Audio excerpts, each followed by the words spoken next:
IoT. Nah, istilah protokol saya rasa kalian sudah sering dengar. Jadi, ini akan kita bahas ketiga protokol yang banyak digunakan di implementasi IoT di era sekarang. Saya share dulu screen-nya.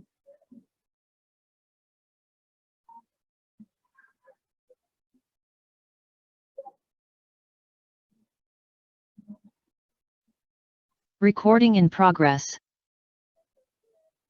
Pembahasan kita hari ini tentang protokol yang digunakan untuk komunikasi IoT. Ya. Protokol ini apa sih? Protokol ini bisa dibilang dia kayak semacam jalur ya. Nah, namanya komunikasi data, transfer data itu kan perlu jalur. Biar apa? Biar data atau paket yang mau dikirimkan ke si penerima, entah konsepnya server ke klien atau dari pengirim ke penerima, nah itu kan tetap harus ada jalurnya ya. Nah, contoh kita mau ke kampus, kita mau kuliah, nah itu kan artinya harus ada sesuatu yang berpindah dari kita kosan ke kampus, nah sampai begitu. Nah itu kan harus ada jalurnya, harus ada jalannya. Di mana jalan ini dia berfungsi menjadi media transfer data, media komunikasi. Gitu. Jadi termasuk di pengiriman data di komputer itu juga perlu ada jalur. Jadi ketika kita ngirim pesan kita ngirim pesan entah lewat WA entah apapun, proses yang terjadi tidak hanya sebatas kita ngirim tahu-tahu celing nyampe, enggak. Itu tetap ada jalurnya, jalur komunikasi. Nah, protokol itu kalau di jaringan komputer ini sering saya rasa disebutkan. Nah, biasanya ada apa aja? Ada TCP, IP, ada UDP, FTP, ICMP, HTTP. Nah, ini mungkin sering banget ya dengar istilah HTTP, COAP, dan beberapa hal yang lain. Nah, di mana protokol ini dia punya fungsi, dia ada teknologi atau cara kerjanya, logika kerjanya, dan tujuan dari protokol tersebut. Nah, karena beda cara kerja, maka aturan mainnya juga akan berbeda-beda untuk setiap protokol tersebut. Nah, hari ini yang akan kita bahas titik beratnya lebih ke dua protokol, yaitu MQTT dan CoAP. Ya, kenapa kok ini banyak digunakan sekarang? Nah, mengingat ada kelemahan yang terjadi di protokol-protokol sebelumnya. Sedangkan penerapan IoT ini kan lebih besar ya, lebih luas. Transfer datanya juga akan lebih sering, pemanfaatannya akan lebih banyak digunakan, sehingga transfer datanya juga perlu yang lebih cepat lah, gitu. Sehingga protokol-protokol tadi mulai banyak digunakan.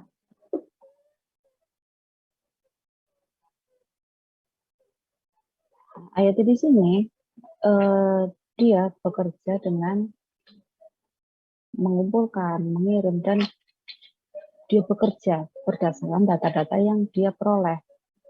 Nah, kalau IoT perolehan datanya dari mana? Dari sensor. Nah, untuk sensor nanti ada pembahasannya sendiri. Kemudian sensor ini diproses. Nah, diproses. Nah, tinggal hasil prosesnya apa? Ya tergantung apa yang kita tanamkan di situ. Misalnya, si sistem IoT dia menangkap data baru masuk, dia merekam ada perubahan data. Nah, data ini apakah hanya akan sekedar ditampilkan atau akan menunjukkan reaksi dari data yang masuk tadi, atau mau hanya semacam diolah dalam bentuk grafis. karena kebutuhannya untuk monitoring. Atau misalnya bisa juga untuk menjadi trigger di kasus-kasus tertentu. Misalnya ada 2 sistem yang bekerja. Sistem pertama dia hanya fungsinya untuk mendeteksi aja. Nah, hasil deteksi ini kemudian akan memicu sesuatu sistem lain yang akan melakukan sesuatu yang lain. Gitu.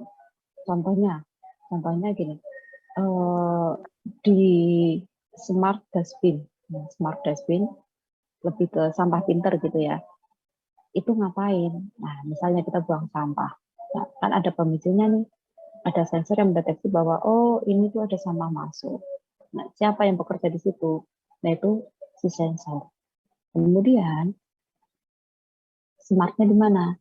Smartnya ketika di sampah tersebut ada sistem yang bekerja untuk memilah, mensortir, memilih jenis-jenis sampah berdasarkan jenisnya atau mungkin materialnya.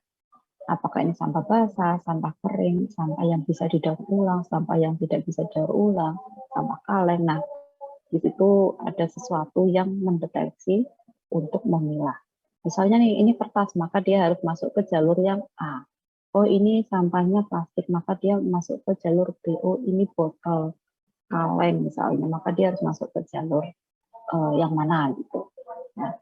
Nah, cara kerjanya bisa jadi seperti itu. Apakah akan selalu seperti itu? Tidak. Prosesnya ya tergantung apa yang kita tanamkan di situ. Kalau misalnya sama-sama smart dustbin, tapi fungsinya hanya untuk memonitor berapa banyak sampah yang ada di situ juga nggak masalah. Jadi sensor di situ bekerja langsung mendeteksi, oh ini sampah jenis A, B, C, D, E. Sehingga langsung diketahui di sampah ini, di kantong atau di tempat sampah ini ada sekian jenis yang berbahan kertas, ada sekian jenis yang berbahan non-kertas, aluminium foil, dan sebagainya. Dan macam-macamnya lain. Jadi tidak selalu satu permasalahan yang sama-sama sampah smart tadi, bisa jadi aksinya berbeda-beda. Nah, ini berdasarkan apa cara kerjanya? Iya, berdasarkan si developernya tadi pengennya mau bikin seperti apa. Nah, kadang-kadang namanya kita membuat sistem, solusi yang muncul itu ya berdasarkan permasalahan. Nah, masalahnya apa? Masalahnya misalnya untuk kebutuhan filter sampah ya sebaiknya memang bisa dibagi. Ini harusnya ada di mana, ini harusnya ada di mana. Nah, sampah utamanya ada di satu kantong utamanya, contohnya begitu. Atau misalnya juga kita baru mau buang sampah nih, barangnya baru didekatkan di sensor. Maka di situ ada beberapa kotak sampah, taruhlah ada 4 untuk jenisnya masing-masing. Maka di situ bisa mendeteksi, oh ini tuh sampah jenis kertas, maka tempat sampah yang akan terbuka penutupnya adalah yang kotak pertama. Oh yang ini kaleng, maka yang akan terbuka adalah yang ketiga. Itu juga bisa. Ya. Jadi bebas rancang bangunnya itu akan seperti apa. Nah, sejak IoT sekarang mulai menjamur ya, sudah banyak bermunculan, digunakan di banyak hal yang bisa dimulai dari kayak smart home, berkembang ke smart city, dan yang lain sebagainya. Nah, maka di sini, ini kan ada komunikasi yang terjadi antara perangkat dengan perangkat ya, mesin dengan mesin. Nah, atau di sini M2M. Namanya benda mati dengan benda mati, dia sama-sama bekerja, berarti kan perlu sesuatu, sehingga komunikasi yang terbangun antara benda mati itu bisa berjalan dengan baik. Kita manusia ngomong sama orang aja yang sesama manusia kadang-kadang kan miskom kan. Nah ini gimana nih benda mati sama benda mati kok bisa berkomunikasi dan tidak miskom. Nah ini baiknya seperti apa? Nah itu juga butuh sesuatu, butuh perangkat, butuh protokol sehingga komunikasinya lancar. Nggak ada baper-baperan di antara komunikasi yang terjadi di situ. Nah, perangkat apa yang bisa berkomunikasi dengan perangkat yang lain. Nah, di sini digambarkan bahwa kita sebagai pengembang atau pembuat sistem bisa memberikan instruksi ke satu mesin. Nah, cara memberikan instruksinya gimana? Apakah kita dengan menyuruh si mesin tersebut? Bisa jadi ya, bisa jadi tidak. Tapi agar si perangkat tersebut bisa melakukan apa yang kita minta, salah satunya adalah dengan memberikan program di perangkat tersebut. Jadi ditanamkan program yang di-embeddedkan, gitu ya, program yang di-embeddedkan, yang ditanam ke dalam yang namanya mikroprosesor.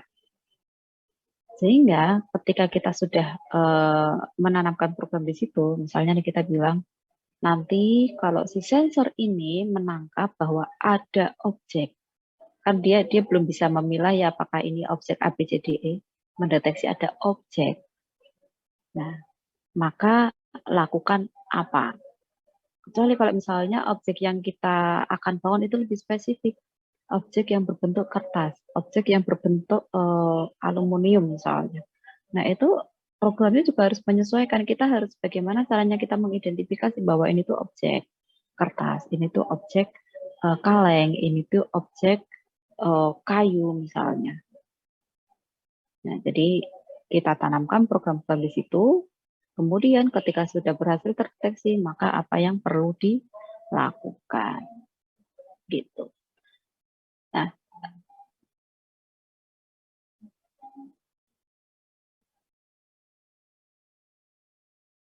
di sini ya, ada yang namanya protokol, di mana protokol ini dia menjadi media untuk berkomunikasi.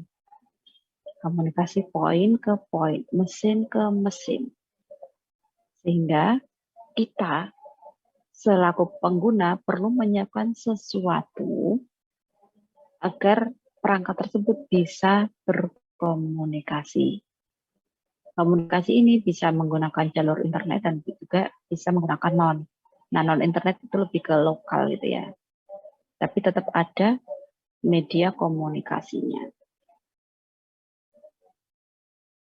Protokol IoT dia membantu membangun komunikasi antara perangkat IoT dengan server melalui internet. Nah, kalau kita bangun sistemnya non-lokal, artinya memang terhubung ke internet, ya otomatis memang kita perlu perangkat atau perangkat yang bisa menangkap sinyal internet. Bisa pakai WiFi, mungkin kalau kalian sudah mulai pakai IndiHome, nah itu bisa dimanfaatkan. Kemudian HP kita juga terhubung ke internet, sehingga bisa terbangun komunikasi antara perangkat yang ada di rumah dengan smartphone kita. Nah, untuk pengolahan datanya bisa disimpan di database, kita juga bisa memanfaatkan cloud. Nah, kaitannya dengan protokol IoT, di sini ada dua tipe, yaitu IoT Network Protocol dan Internet Data Protocol. Nah, akan kita bahas di sini lebih ke komunikasi atau protokol di datanya. Jadi bukan di networknya ya, tapi lebih ke datanya karena yang mengalir di sini lebih ke datanya. Datanya seperti apa, kemudian akan diolah seperti apa. Nah, ada apa aja? Sebetulnya ada beberapa hal ya.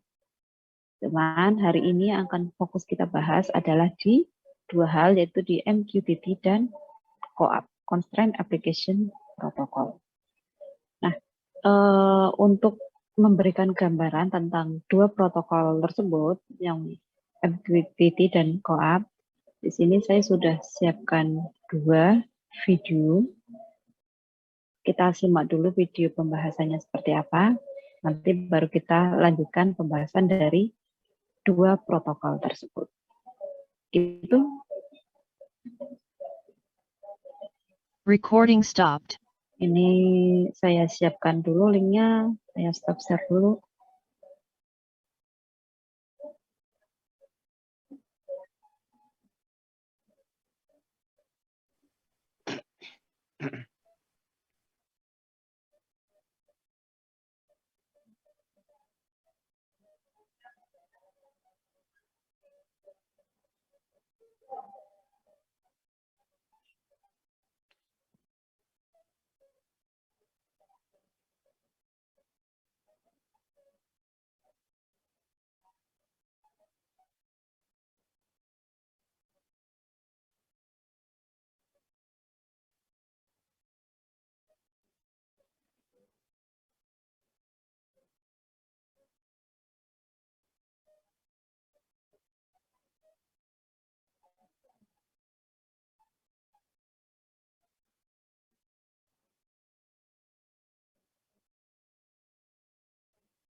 Recording in progress.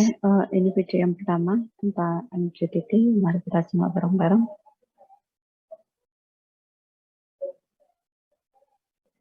Share. Halo, masih dalam pembahasan IoT protokol, yaitu protokol MQTT dan QoA. Sebelumnya telah disebutkan bahwa MQTT mempunyai basic konsep yang terdiri dari 4 aspek, yaitu publish, subscribe, messages, topics, dan broker. Yang pertama, MQTT publish subscribe. Dalam publish dan subscribe system, sebuah device dapat mempublish sebuah message dalam suatu topik, atau bisa berupa subscription atau berlangganan ke topik khusus untuk menerima message.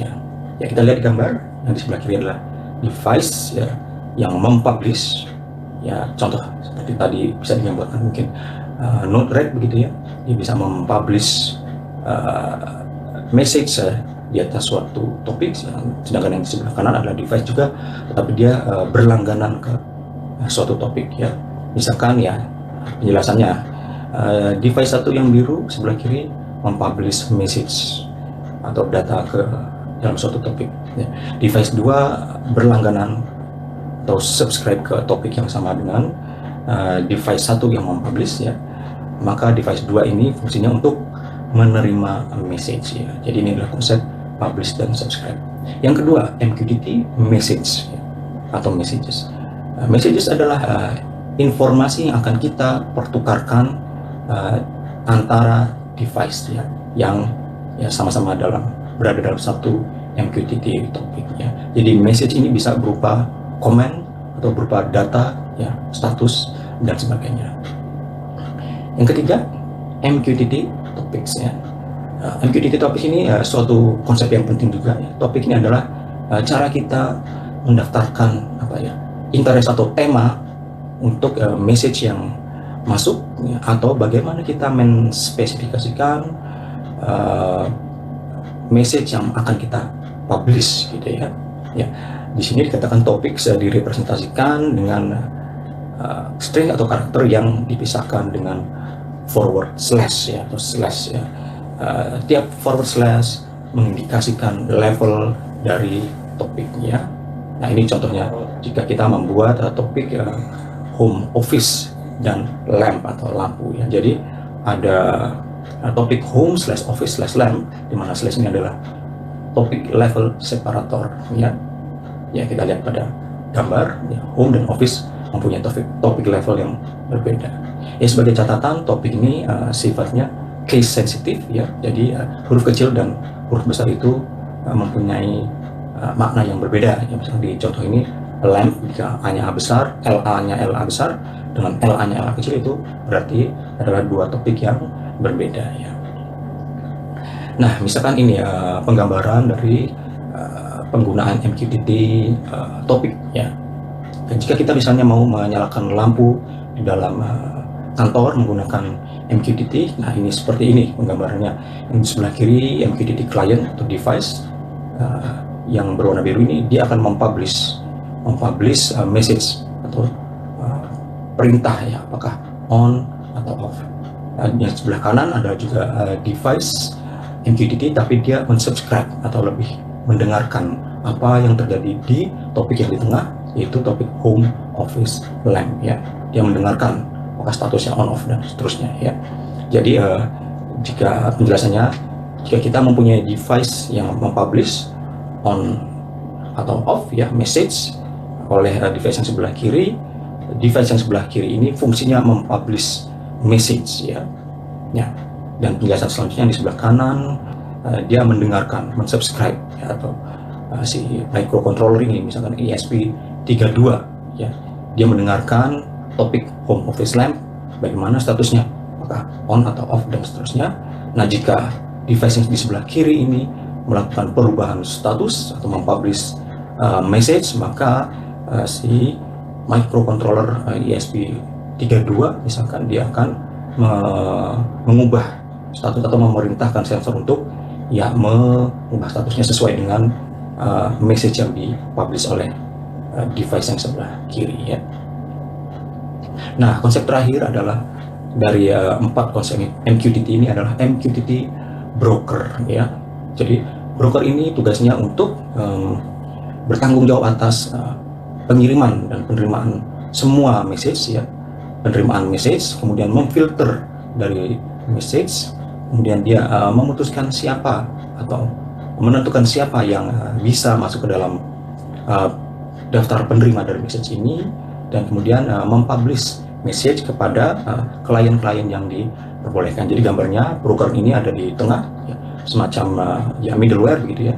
Dia bisa menerima message dari device yang sebelah kiri, kemudian dia juga bisa mengirimkan message tersebut kepada klien yang memang diperbolehkan atau klien yang telah subscribe ke dalam topik yang sudah dibuat sebelumnya ya.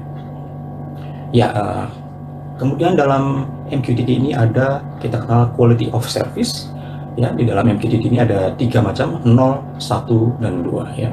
Jadi QoS 0 inilah yang paling rendah ya levelnya ya, yang dinamakan at most once ya. Jadi si MQTT client ini hanya mempublish atau mengirimkan data 1 kali kepada MQTT broker ya, tanpa mempedulikan apakah MQTT broker ini menerima atau tidak ya. Ini disebut bahasa Inggrisnya fire and forget ya. Jadi kirimkan dan lupakan ya, kira-kira begitu ya. Jadi QoS 0 adalah yang paling rendah levelnya. Yang kemudian ada QoS 1 yang diberi nama juga at least once ya. Kalau QoS 0 at most once atau paling banyak 1, kalau QoS 1 at least one atau paling tidak 1 ya. QoS level 1 ini menggaranti message terdeliver paling tidak sekali ke receiver ya. Nah, pengirimnya mengirimkan message sampai mendapatkan status PubEx atau paket PubEx dari receiver sebagai acknowledge ya atas message yang dikirim ya. Jadi kalau di gambar ini MQTT client mengirimkan data atau message, mempublish message ke MQTT broker, dan MQTT broker akan membalas dengan message PubEx ya. Hanya 2 tahapan tersebut. Dan yang terakhir adalah QoS 2 yaitu exactly once ya, merupakan level tertinggi dalam quality of service MQTT ya. Jadi QoS 2 ini menggaransi tiap message ya diterima hanya satu kali oleh recipient yang dimaksud ya. QoS 2 ini adalah yang paling aman tetapi juga paling lambat ya, karena dia mengirimkan datanya dalam ya ada 4 proses handshaking ya, dari sender dan receiver seperti terlihat di gambar ya. Ada proses pengiriman yang pertama itu publish, kemudian ada PubRec ya, dan diteruskan oleh tahapan selanjutnya seperti yang digambar. Jadi ada 4 proses handshaking yang ini menjadikan QoS 2 merupakan QoS yang terbaik atau level tertinggi, tetapi juga yang paling lambat ya. Terima kasih.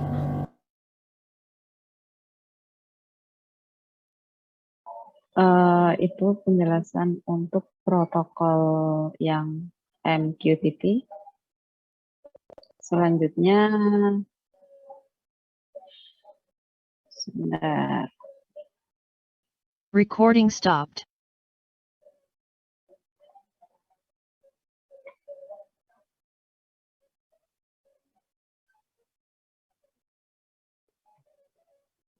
Ada satu video lagi tentang co-op.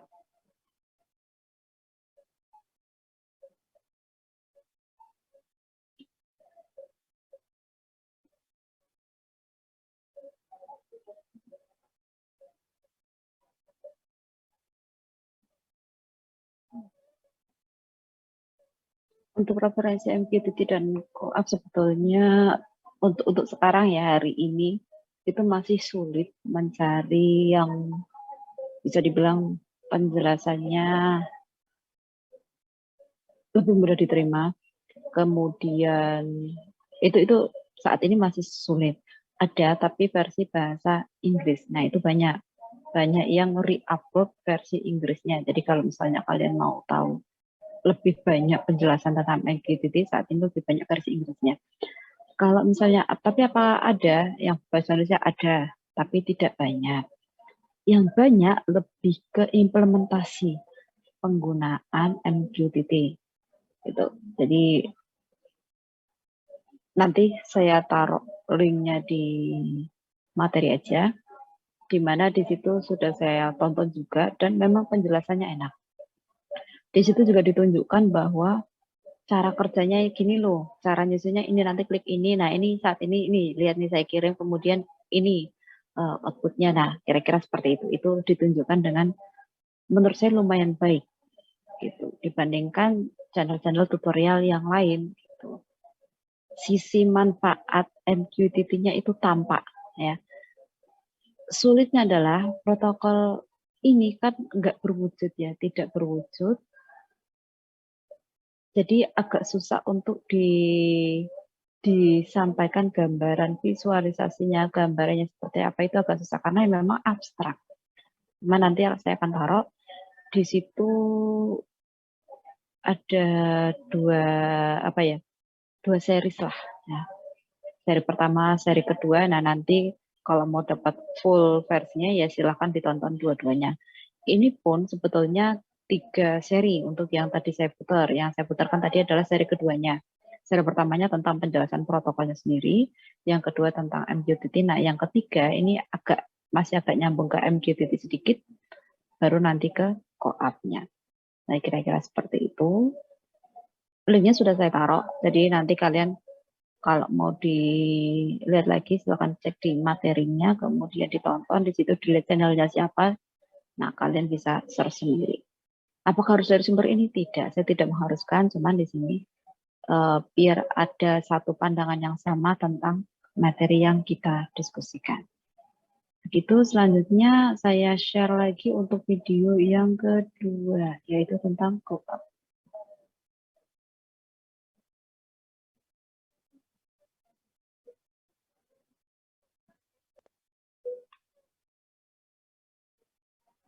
Recording in Ini progress. video yang kedua tentang co-op. Mari kita simak bareng-bareng.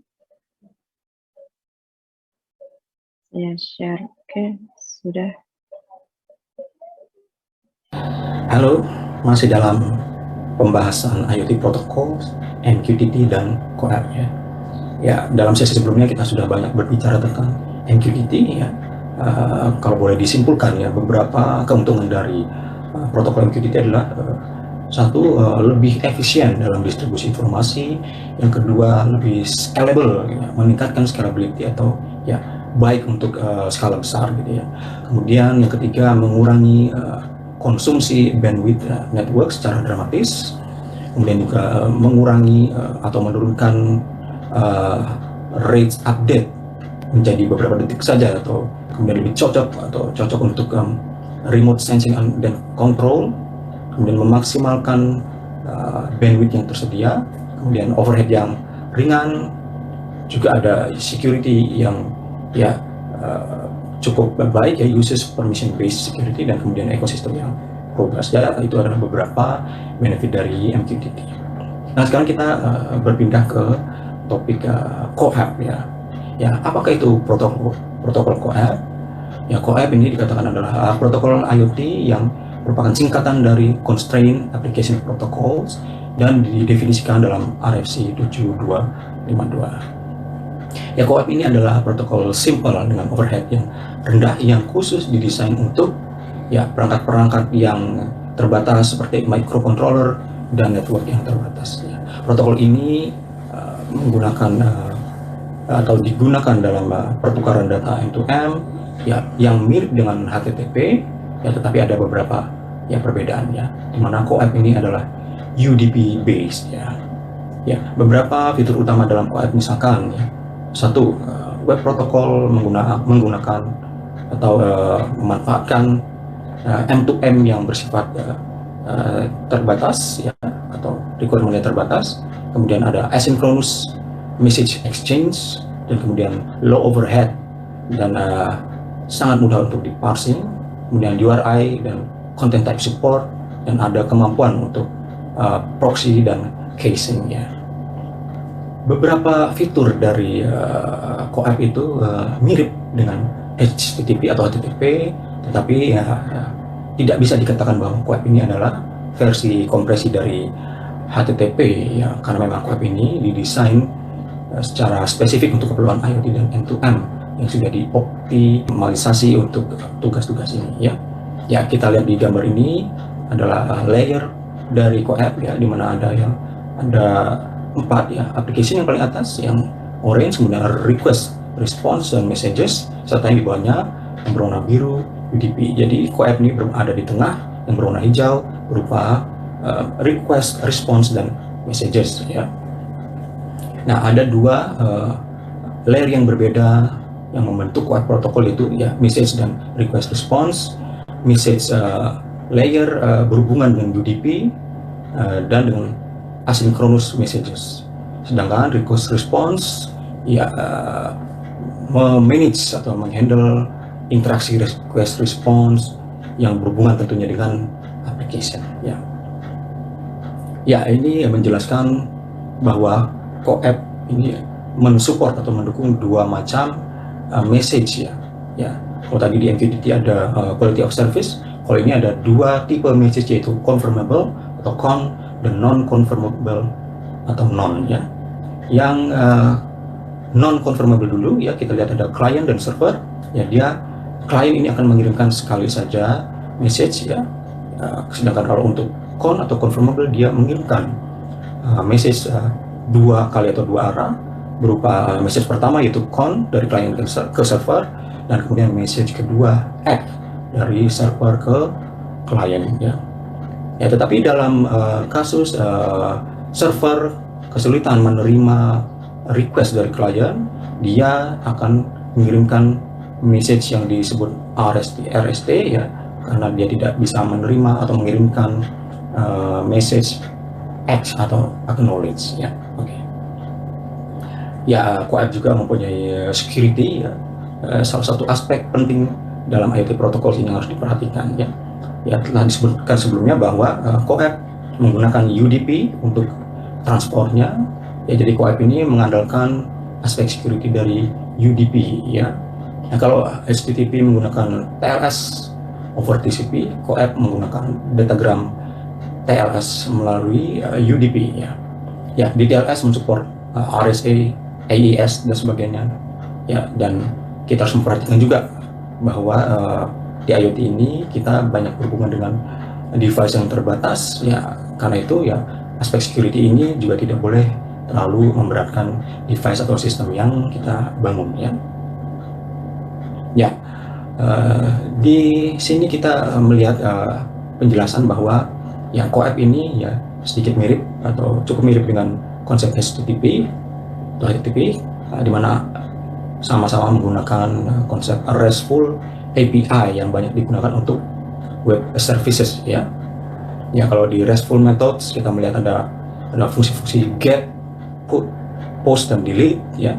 Kalau di CoAP ini ya, kita menggunakan RESTful untuk melewati network yang kecil atau tipis ya, atau terbatas ya. Ini memang sudah dirancang untuk keperluan use case IoT, sehingga model RESTful untuk CoAP ini yang menggunakan ya protokol UDP yang lebih efisien dan ya makan memori yang lebih kecil ya misalnya ya. Jadi mirip, tetapi RESTful yang digunakan untuk CoAP memang lebih simple gitu. Ya baik, kalau kita melihat perbedaan dari MQTT dan CoAP ya. Kalau di sebelah kiri gambarnya adalah untuk MQTT dan sebelah kanan untuk CoAP. MQTT ini menggunakan broker, tidak ada koneksi direct. Sementara CoAP koneksinya direct seperti halnya web services. Kemudian MQTT menggunakan topik publish dan subscribe method. Kalau CoAP menggunakan request response paradigm.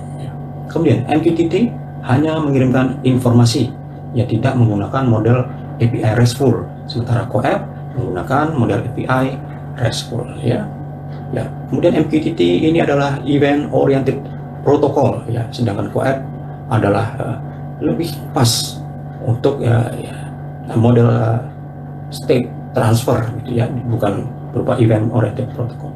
Sedangkan terakhir MQTT mempunyai quality of service 012, sedangkan CoAP tadi hanya menggunakan model non dan con tadi ya, ada confirmable itu con dan non confirmable atau non mirip tetapi berbeda. Ya, terima kasih. Oke, itu penjelasan tentang CoAP dan MQTT. Recording stopped.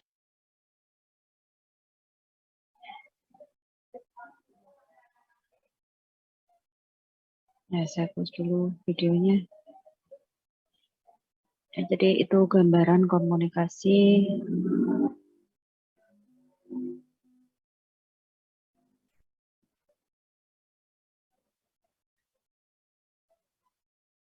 Recording in itu progress. gambaran komunikasi ketika menggunakan MQTT dan CoAP, gitu ya.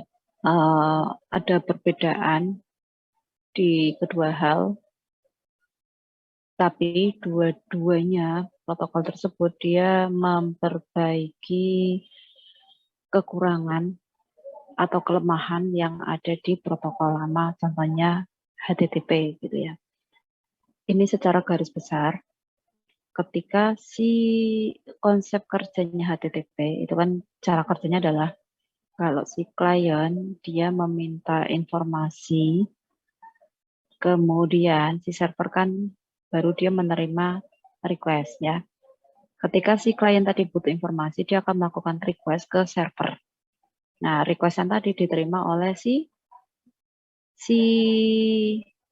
server. Nah, lalu server akan mencarikan informasi yang tadi diminta si klien. Nah, apapun bentuk informasi yang diminta, maka si server ini dia akan memberikan feedback ke si klien. Nah, feedbacknya bisa apa aja bentuknya. Kalau misalnya jaringannya pas nggak ada, atau koneksinya hilang, atau bahkan informasi yang diminta tidak ada, maka si server akan memberikan feedback. Feedback baik datanya tadi ada atau tidak ya. Kalau ada kan jelas, ini data yang kamu minta, silahkan diakses, kan gitu. Tapi kalau datanya tidak ada kan bisa berbagai macam sebab. Nah, itu tetap akan direspon. Nah, di situ nanti dia akan memberikan pesan error sesuai dengan kondisi yang ada saat itu, gitu. Kalau kalian pernah ngamati 404 Prisma Fauna gitu ya. Nah, itu salah satu bentuk respon yang diberikan oleh server ke klien. Kemudian yang MQTT ini tadi dan CoAP itu seperti apa cara kerjanya? Nah, HTTP ini sekali lagi karena dia cara kerjanya basicnya adalah request by request. Minta apa diberi, minta apa diberi. Nah, selain itu penggunaan bandwidth yang digunakan oleh si HTTP dia makan bandwidth yang lebih banyak. Gitu. Sehingga kalau di era sekarang di IoT ini datanya yang diminta cepat, misalnya harus real time. Kenapa harus real time? Karena ada kasus-kasus yang informasi tersebut harus diberikan ya beneran saat pada waktu yang sama. Contoh, ada informasi kebakaran. Misalnya ada sensor yang mendeteksi panas berlebih. Nah, itu kan harus segera dikondisikan, harus segera diinformasikan ke pihak yang berwenang. Nah itu kan nggak bisa delay ya, bahaya kalau ada delaynya. Nah yang kedua, contoh lagi, transaksi dalam sehari, di mana sekarang orang sudah bisa transaksi melalui handphone. Nah kalau dulu orang mau transfer aja harus ke ATM, harus antri, harus ke bank. Nah itu kan berapa jumlah transaksi yang dilakukan di hari itu kan bisa diprediksi ya, karena langsung dihandle oleh yang bersangkutan. Tapi sekarang semuanya sudah serba mandiri. Kita bisa transaksi by phone. Kita nggak bisa ya ke misalnya kayak Mart gitu ya, ke Indomart bisa lewat Gojek, Dana, Shopee, dan lain sebagainya. Kita bisa melakukan transaksi seperti itu mandiri. Nah, bayangkan ketika transaksi-transaksi tersebut itu dilakukan secara bersama-sama dalam waktu yang sama juga. Nah, berapa banyak data, antrian data yang harus dihandle. Nah, itu kan juga butuh penanganan yang cepatnya. Jangan sampai terjadi error. Nah, itu juga perlu disiapkan. Maka salah satu protokol yang bisa digunakan juga MQTT atau CoAP atau yang lain. Tapi HTTP juga bisa nggak? Bisa. Kalau kita hanya bahas bisa atau tidak, ya bisa. Tapi ada kelemahan-kelemahan seperti tadi. Prosesnya lebih lambat, kemudian bandwidth yang digunakan lebih besar. Nah, MQTT ini lebih kecil sehingga datanya itu bisa diproses dengan lebih cepat. Kira-kira gambarannya seperti itu. Oke, setelah ini kita lanjutkan ke materi pembahasan MQTT dan CoAP ya. Saya siapkan dulu. Recording stopped.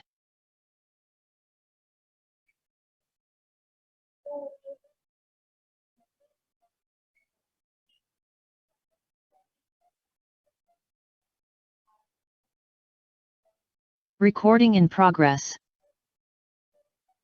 MQTT ini adalah singkatan dari Message Queue Telemetry Transport.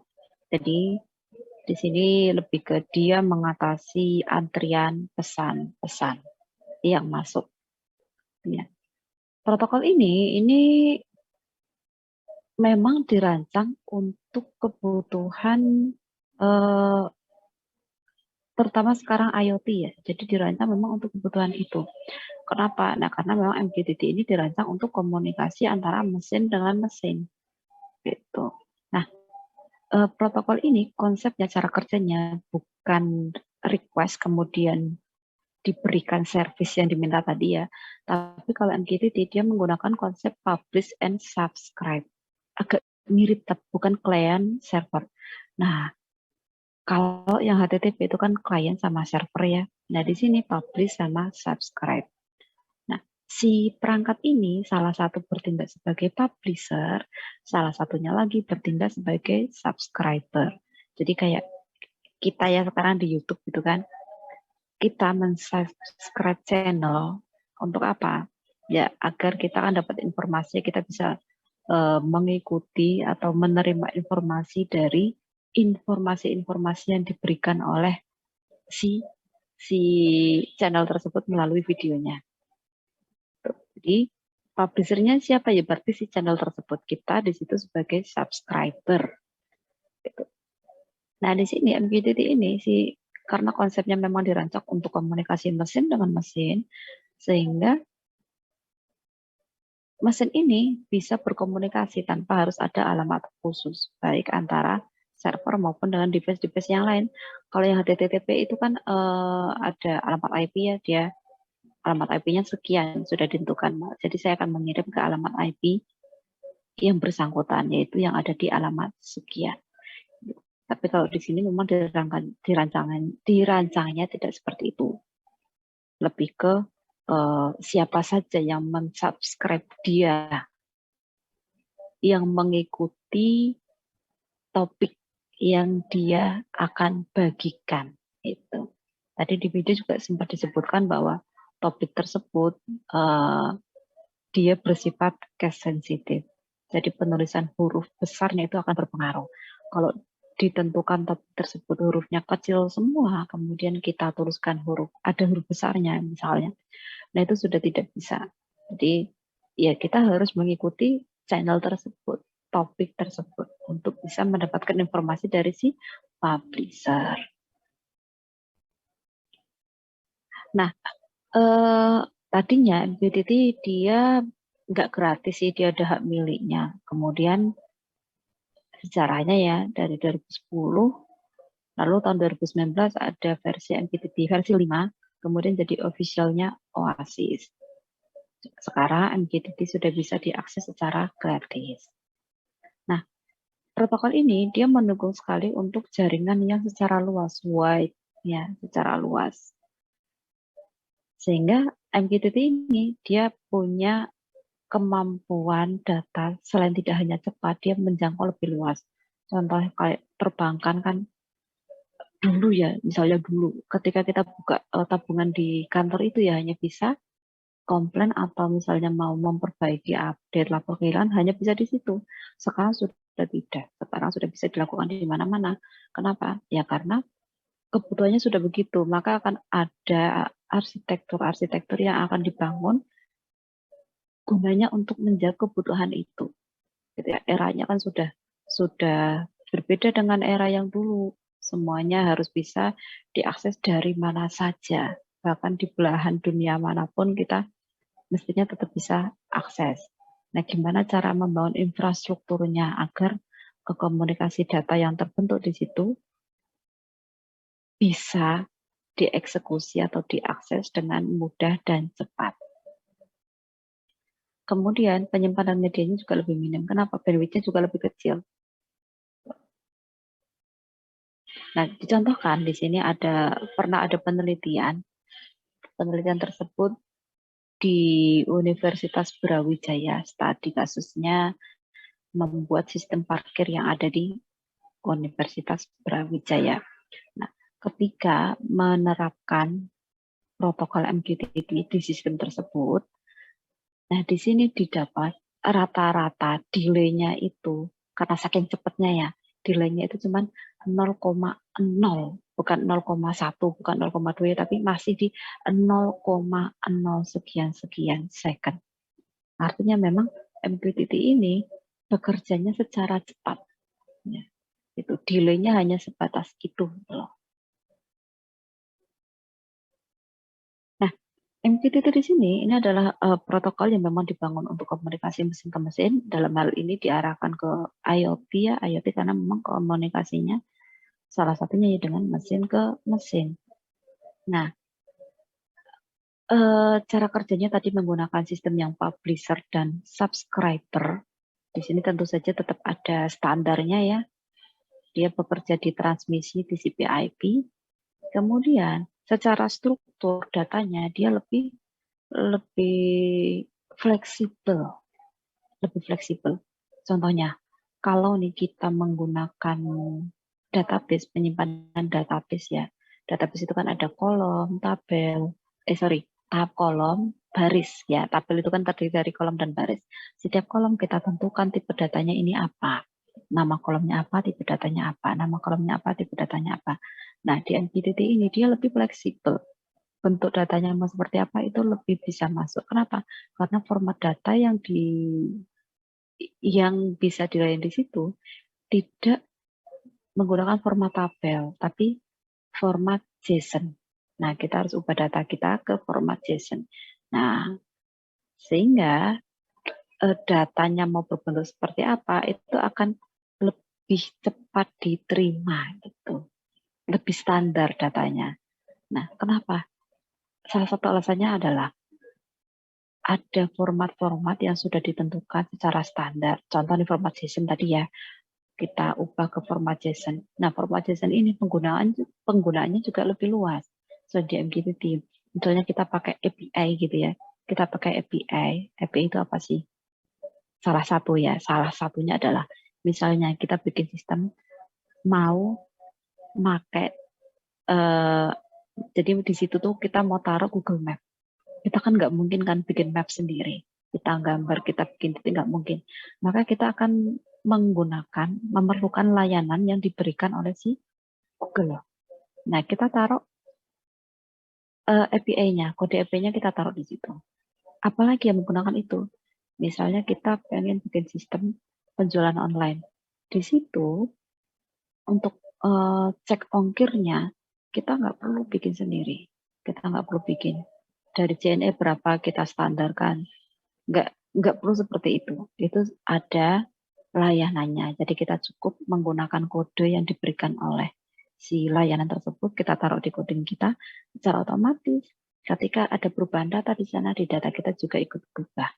Itu jadi yang diberikan ke kita itu kayak data dummy, atau bahkan kita bisa mengakses datanya yang ada di sana gitu melalui kode yang tadi sudah kita terima.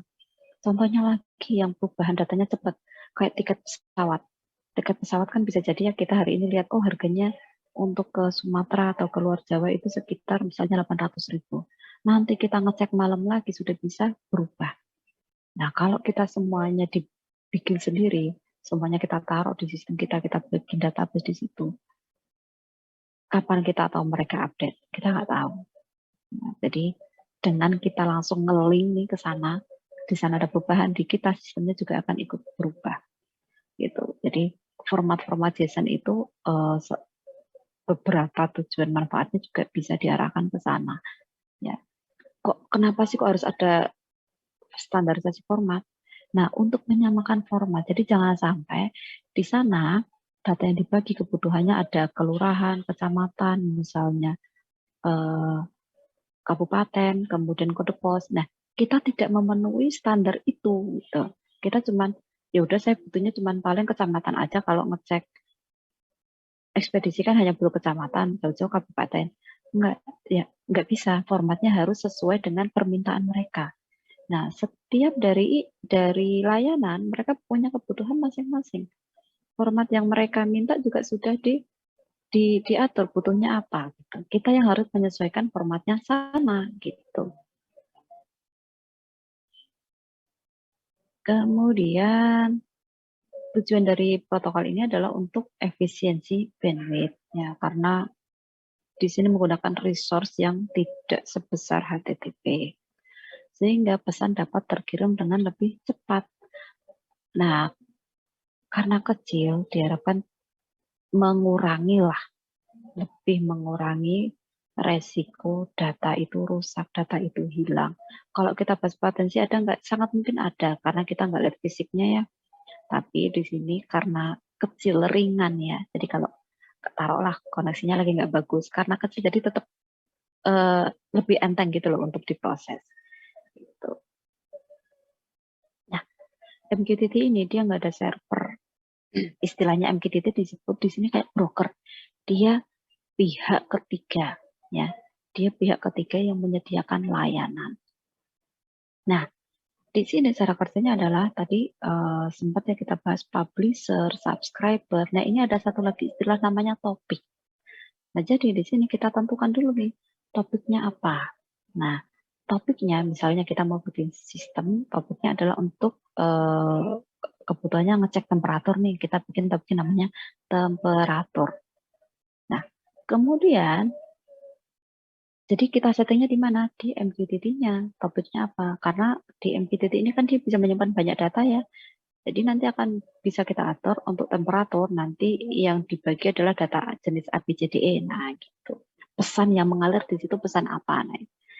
Nah, si MQTT broker ini dia menyiapkan, kita sih sebetulnya yang menyeting nama topiknya apa. Di sini taruhlah temperatur.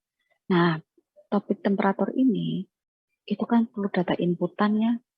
Kalau misalnya nggak ada inputannya ya otomatis nggak ada pesan yang ditampilkan, nggak ada pesan yang dikirim dari siapa?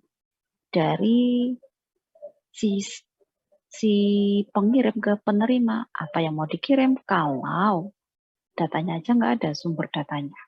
Ya, jadi di sini hanya penyebutan topik dulu.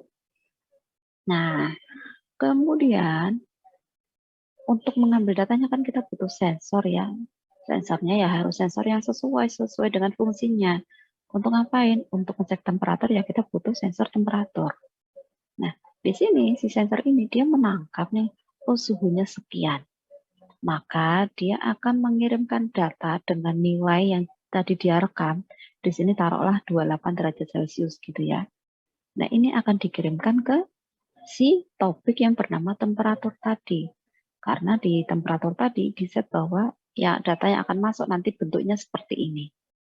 Nah, setelah diterima, kemudian perangkat-perangkat ini dia berlaku sebagai subscriber. Nah, mereka atau subscriber ini akan menerima pesan dari topik yang bernama temperatur ini kalau mereka mensubscribe si topik temperatur tadi. Jadi kita menyamakan topiknya harus sama persis itu untuk bisa mengakses data tersebut. Kalau di situ ada beberapa topik, ya topik yang lain tidak akan ikut dikirimkan. Hanya topik-topik yang mau diambil aja gitu. Tadi terdeteksi suhunya 28 ya sudah. Di sini disimpan bahwa data yang didapat dari sensor itu angkanya 28 lalu dibagikan ke si subscriber. Nah, perbedaannya adalah perbedaan dengan HTTP. Kalau HTTP itu kan ada request-nya. Jadi dia hanya akan memberikan informasi yang memang kita minta aja. Kita searching nih, pengertian HTTP. Nah, kita searching, kita ngetik, lalu kita pencet enter, itu sama aja kita melakukan request. Maka si server akan melihat data bahwa, oh, si klien ini melakukan request, meminta data yang bernama tempat HTTP, pengertian HTTP gitu.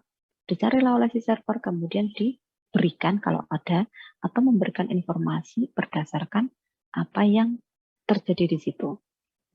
Ada atau tidak. Gitu ya. Nah, kalau di sini, ketika si subscriber ini sudah subscribe, taruhnya begitu ya, maka sudah tidak perlu ada permintaan data lagi.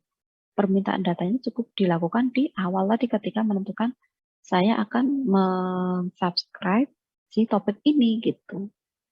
Itu adalah permintaan, jadi apapun update-nya nanti akan diberikan ke si taruhlah klien-klien atau si subscriber tadi. Nah, perbedaannya lagi adalah kalau di server dan klien, sistem klien dan server ya, di situ menerapkan konsep bahwa ini server ya server, ini klien ya klien. Tapi kalau di MQTT ini tidak seperti itu. Si subscriber bisa menjadi klien dan klien bisa menjadi subscriber. Jadi saat ini dia berlaku sebagai siapa, bisa sebagai siapa itu bisa selama mereka mengikuti topik yang sama. Nah, keunikan dari MQTT adalah penggunaan konsep publish dan subscriber tadi ya. Jadi tidak menggunakan konsep request atau respon. Nah, MQTT ini disebut broker atau server, tapi di sini lebih ke broker MQTT. Nah, di sini broker di sini fungsinya untuk memfilter pesan yang masuk sesuai nggak dengan tadi yang diminta gitu. Kalau nggak sesuai, ya nggak bisa diterima. Tapi kalau sesuai baru bisa diterima. Kemudian selanjutnya dia akan mengirimkan atau si publisher ini akan mengirimkan pesan ke si subscriber. Nah, ini ya, si klien bisa menjadi publisher juga. Nah, data bisa berupa si topik itu sendiri atau si pesan. Pesan ini ya nilai dari si suhu tadi. Nah, topik ini adalah informasi yang ada di broker, sedangkan message adalah data yang hendak dikirim. Lalu, publisher dan subscriber kurang lebih seperti tadi ya. Dia publish berarti dia mempublish, dia yang mengirim, subscriber dia yang menerima data. Nah, agar bisa saling mengirim dan menerima, maka harus berdasarkan topik tertentu. Topik yang sama. Nah, si broker dia berperan sebagai perantara antara publisher dan subscriber. Di sini subscriber tadi dia bisa istilahnya kayak berlangganan gitu ya, makanya kenapa tidak ada request. Kalau sudah berlangganan ya akan dikirim. Nah, topik-topik ini semacam kayak tema yang mau dibagi itu tentang apa sih gitu. Misalnya nih kayak kita berlangganan sebuah koran nih, taruhlah Pikiran Rakyat. Kita kan nggak berlangganan koran Tempo, maka di situ kita tidak akan dikirim koran yang tidak kita langganan. Ya, dalam hal ini siapa? Dalam hal ini ya Tempo. Kan kita nggak langganan Tempo, jadi ya kita nggak tahu isinya sih koran Tempo tadi. Kita hanya tahu koran yang kita langganan, yaitu Pikiran Rakyat. Kenapa? Karena mereka akan memberikan informasinya ke kita selaku pelanggan. Ya, jangan lupa topik ini bersifat case sensitif. Topik ini bentuknya string. Beberapa hal dipisahkan dengan tanda-tanda tertentu untuk menunjukkan level-levelnya, level topik. Kalau ada pesan ini adalah nilai dari si topik tadi. Nah, misalnya, pesan ini berisi, taruhlah ya, 25. Ya, otomatis ketika kita menentukan 25 ini, kalau untuk suhu ya di kita normalnya kan derajat Celcius ya. Ya kita kasih satuan taruhlah 25 derajat Celcius. Nah, kemudian, selanjutnya apa nih? Apakah hanya akan dilakukan diinformasikan saja, atau bisa dilakukan misalnya kayak melakukan aksi, menyalakan lampu, mematikan, dan lain sebagainya. Gitu ya. Nah, ini bisa diatur seberapa sering kita akan mendapat informasi, ya tergantung apa yang ditentukan di situ. Gitu. Apakah mau setiap 5 detik, ataukah setiap 5 jam, 5 hari, dan lain sebagainya. Itu tergantung yang kita tanamkan di situ. Lalu pembahasan ke broker, dia berfungsi untuk menerima semua pesan yang masuk. Contohnya dari sensor tadi, kemudian mengolah dan menyaring pesan-pesan tersebut untuk dibagikan ke pihak-pihak yang memang mensubscribe, mengikuti atau berlangganan ke topik tersebut. Nah, di sini tadi juga disebutkan ya, apakah pesan-pesan ini akan langsung dibagikan semuanya. Di sini ada 3 level yang berfungsi untuk mengatur tingkat security-nya, quality of service. Jadi service-nya ada 3 level, 0, 1, dan 2. Di sini fungsinya, semakin besar levelnya, maka dia akan lebih ketat dengan aturan-aturannya.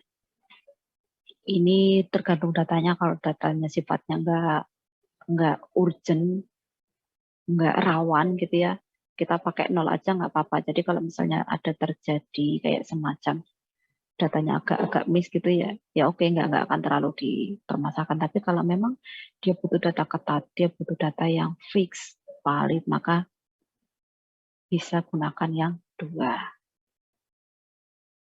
Nah, MQTT di sini ini sekarang ya banyak digunakan untuk penerapan IoT dibandingkan HTTP karena ya tadi kemudahannya, kemudian standarnya lumayan lebih mudah, ya formatnya, kemudian kecepatannya, dan sebagainya. Nah, untuk mendukung protokol tersebut, kita juga bisa pakai perangkat mikroprosesor seperti Arduino, Raspberry, dan yang lain. Nah, sinyal yang ada di MQTT itu ada connect, publish, dan lain sebagainya. Kira-kira ini untuk penjelasan yang MQTT. Kemudian saya lanjutkan ke pembahasan yang kedua, CoAP. Nah, ini dia bisa dibilang agak mirip dengan HTTP, basisnya client server juga, tapi tetap ada perbedaannya. Gampangnya ya, kalau HTTP bandwidth-nya dia lebih besar. Nah, CoAP ini dia lebih kecil. Nah, kalau HTTP dia bekerja di TCP/IP, dia bekerja di atas atau berdasarkan TCP/IP. Tapi kalau CoAP tidak, dia di UDP-nya. Jadi, misalnya untuk melakukan satu permintaan, maka di HTTP dia akan bekerja mengerjakan setidaknya 4 kali proses. Tapi kalau di CoAP lebih sedikit. Nah, di QAP ini dia menjawab permasalahan yang ada di HTTP, itu kekurangannya seperti bandwidth, memori, kemudian cakup daya yang lebih berat di HTTP-nya. Nah, di QAP ini dia lebih ringan. Kemudian HTTP ini dia juga tidak cocok untuk memindahkan data berupa sensor, kemudian melakukan aksi berdasarkan deteksi sensor tadi. Kalau bisa nggak? Bisa, tapi tidak lebih cepat. Ini contoh kalau yang HTTP ya, request. Si klien request, melakukan request, kemudian sensor akan memproses. Kemudian setelah diproses ya si HTTP akan memberikan responnya seperti apa. Nah, ini dalam satu kali permintaan. Tapi kalau di QAP tidak seperti itu.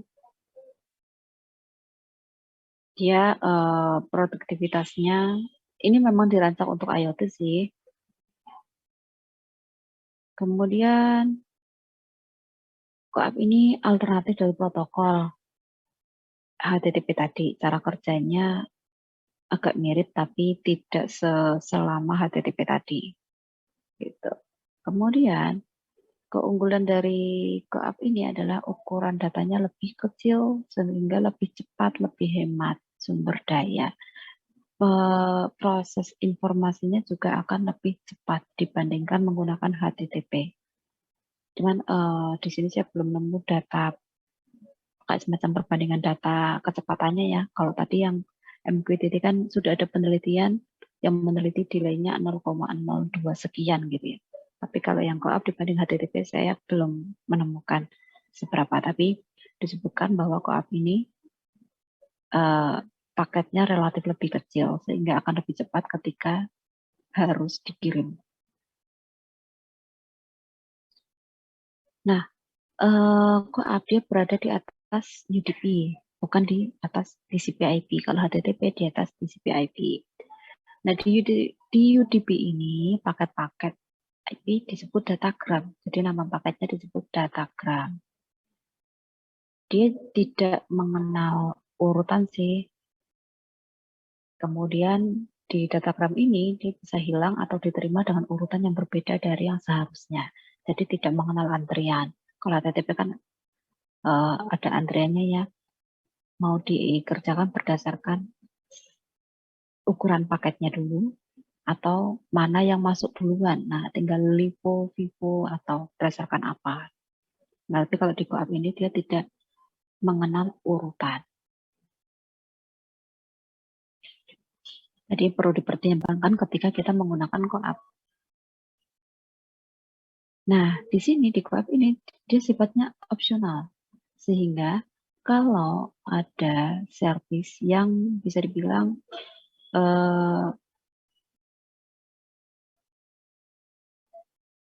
misalnya ya, kita mengirim data ini beneran jadi mau dikirim atau enggak. Nah, itu bisa kita tentukan. Misalnya, ada kasus data hilang. Contohnya ya, misalnya gini, tadi deteksi sensor, diminta perubahannya 5 detik. Saat ini 22, 5 detik kemudian masih 22, 5 detik kemudian masih 22. Nah, kemudian ada kenaikan di detik ke-3 misalnya. Detik ke-3 naik nih, 23. Nah, lalu di detik ke-5, 24, taruhlah gitu. Ya, ini aja nih. Ini terjadi kenaikan di detik ke-3 dan detik ke-5. Nah, ini kan per 5 detik sudah. Nah, misalnya kok sampai terjadi ada data hilang, di QAP ini hasilnya tidak akan sesignifikan atau menimbulkan masalah yang berlebihan. Kenapa? Ketika terjadi data-data seperti ini, nah kita kan tahu 22, 24 ya. Nah, di sini tidak akan terjadi, taruhlah ini data hilang ya. Tidak mungkin di sini ketemu 30. Biasanya data yang hilang itu itu ya nilainya di sekitar antara 2224-an aja gitu. Ya, jadi itulah kenapa kok sifatnya ketika sampai terjadi miss data itu tidak berpengaruh besar terhadap kinerja IoT-nya gitu.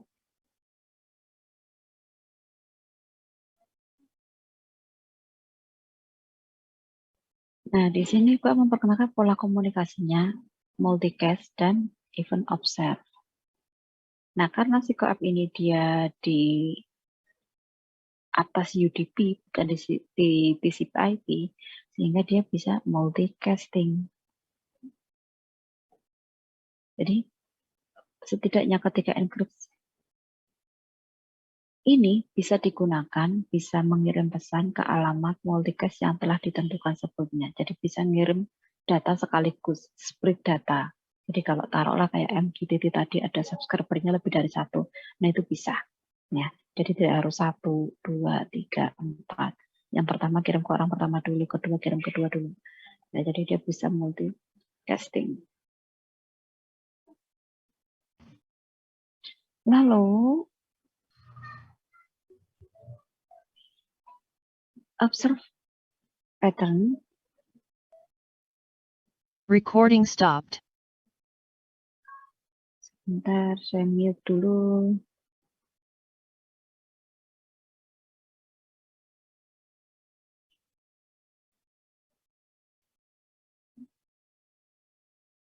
Recording in progress. Di observe pattern ini, nah untuk sensor yang melaporkan data secara rutin dan aman, optimasi yang terbesar adalah dengan menggunakan pattern observe atau bisa disebut event subscription. Nah di sini polanya adalah si subscriber dia hanya cukup meminta permintaan sekali saja. Kemudian selanjutnya sudah tidak perlu meminta permintaan lagi, maka si publisher ya, sebelah publisher kalau di MQTT-nya tadi, dia akan seterusnya mengirim. Tapi seperti tugas biasanya, perangkat akan mengembalikan respon yang berisi data yang ingin dikembalikan. Jadi resource-nya berbeda. Jadi misalnya hal ini terjadi ketika perangkat akan otomatis mengirim respon baru ke subscriber tanpa harus menggunakan request. Nah, ketika sistem ini bekerja di situasi yang normal, maka ini akan mengurangi jumlah pesan yang dikirim. Misalnya, dari 4 pesan dapat dikurangi jadi 1 bergantung pada arah komunikasi.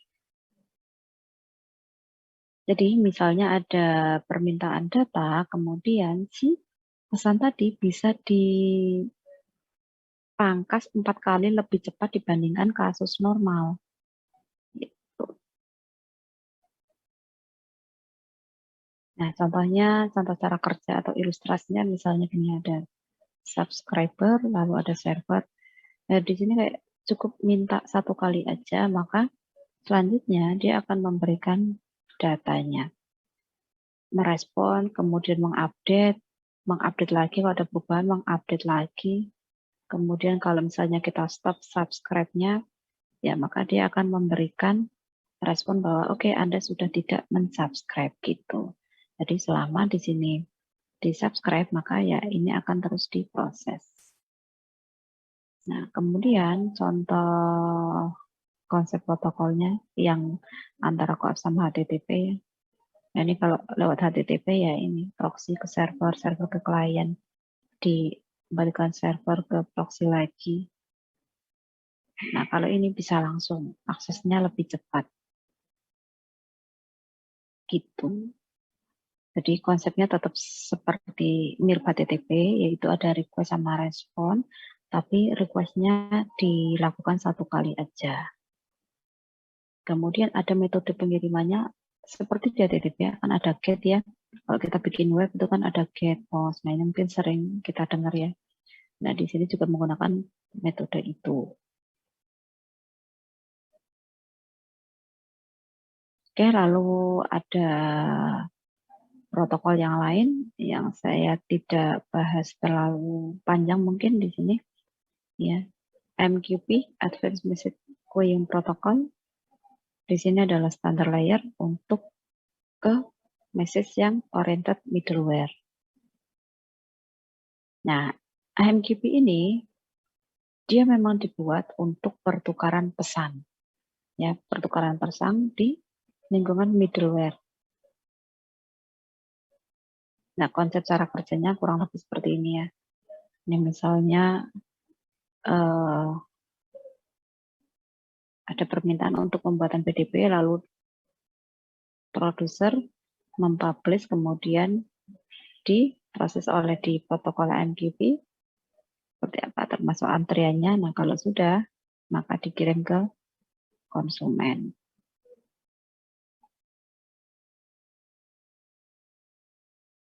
Nah, di sini dia ada 3 komponen, yaitu ada exchange, ada message queue atau antrian pesan, ada dan binding. Nah, exchange ini dia bagian dari broker, si brokernya tadi atau servernya gitu ya. Dia bertugas untuk menerima pesan dan meletakkannya ke dalam antrian. Jadi si exchange ini dia menerima pesan yang terdeteksi oleh sensor lalu dikumpulkan diterima. Oke, saat ini kita menerima pesan, ada pesan pertama tadi 22 derajat, 22 lagi, 23 gitu. Dimasukkan ke antrian mana nanti akan dikirimkan. Kemudian Mrs. Q ini merupakan entity yang berfungsi untuk menampung pesan. Dan konsumer mana yang akan menerima pesan tadi kan sudah ditampung nih. Nah, ini daftar antriannya nih. Q itu artinya antrian. Ya, antrian pesan. Jadi setelah tadi diterima si exchange selaku broker, kemudian kita dapat nih listnya, antriannya adalah ini. Nah, kemudian oleh si bindings ini didistribusikan dari exchange ke QUI. Nah, ketiga komponen tersebut memastikan pertukaran dan penyimpanan data berhasil. Ya, sehingga komunikasi pesan yang tadi memang di mana protokol ini memang dibangun untuk membangun komunikasi untuk proses penyebaran pesannya ya bisa terbangun dengan baik. Nah, biasanya digunakan di perbankan. Misalnya setiap si pesan dikirim oleh server, protokol akan mengecek si pesan tadi. Benar nggak bahwa pesan ini diterima oleh si tujuan? Tujuannya benar, isi pesannya juga benar, sesuai, tanpa ada kegagalan. Bayangkan kalau di dunia perbankan sampai ada kegagalan pemberian informasi, nah itu kan bahaya ya. Itu ada protokol yang lain, M2M, ya, machine to machine. Ini adalah protokol yang terbuka dibangun untuk menyediakan manajemen aplikasi jarak jauh. Biasanya digunakan di IoT. Nah, ini banyak digunakan untuk pemantauan suhu, kelembapan, kesehatan, dan lain sebagainya. Nah, media komunikasi yang digunakan salah satunya adalah menggunakan standar komunikasi 802.15.4.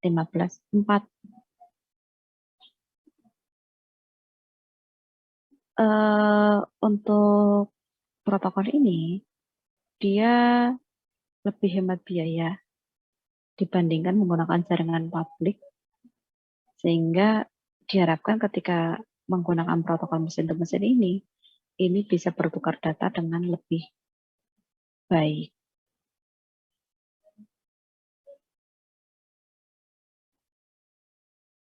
Ini bisa diimplementasikan di mana? Smart home ya bisa, otomasi kendaraan, mesin, ATM. Lalu yang terakhir tentang SMPP, bukan exam ya, SMPP. Nah, ini dia menggunakan konsep push mekanisme sehingga bisa bertukar data secara real time. Nah, kalau penggunaan IoT itu sangat diharapkan data yang digunakan, yang mengalir, yang dikirim itu bisa real time. XMPP ini protokol yang fleksibel dan dapat diintegrasikan dalam berbagai perubahan. Jadi kalau ada perubahan arsitektur, ini tetap penyesuaiannya itu termasuk yang lebih mudah. Standar yang digunakan XML. Kalau kalian pernah pakai PHP, mungkin pernah dengar XML ini sedikit, ini juga format data. Kayak JSON lah, tapi tetap ada perbedaannya antara JSON dengan XML. Nah, di XMPP ini dia nggak perlu ada server, jadi masing-masing bisa menjalankan servernya sendiri-sendiri.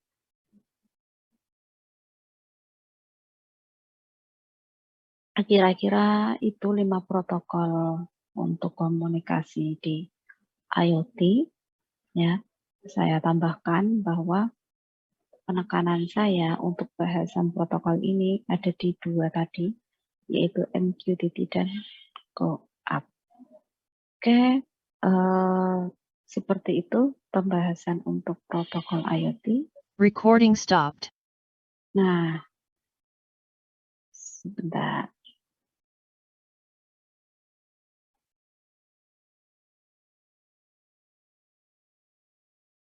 Saya close dulu materinya. Sambil saya tanyakan dulu, apakah ada yang mau ditanyakan?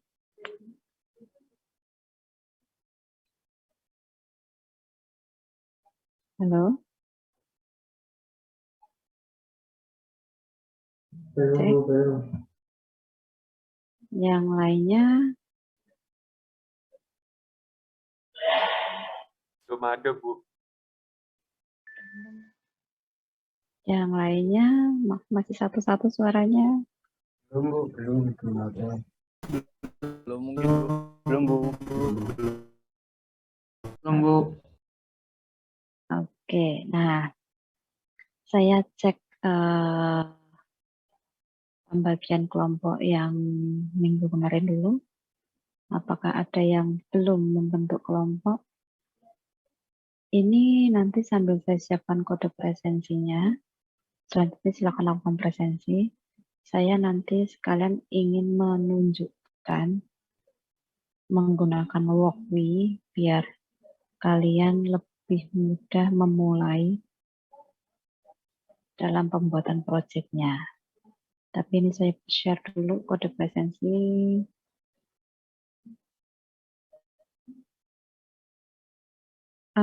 Minta tolong untuk penggunaan ID-nya ya, name nama. Tuh. Monggo silakan direvisi yang namanya tidak sesuai. Yang ID-nya baru nama saja.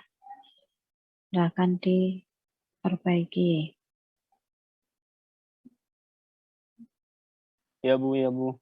Oke. Ada 2 orang.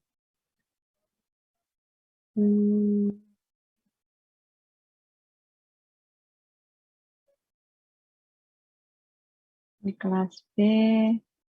Oke, ini masih ada Laude Muhzulfikar, Muhammad Zaki Fadilah Rahman. Iya. Sebentar. Muhammad Zaki Fadilah Rahman ini tambahan data baru. Yang bersangkutan ada nggak? Masuk nggak?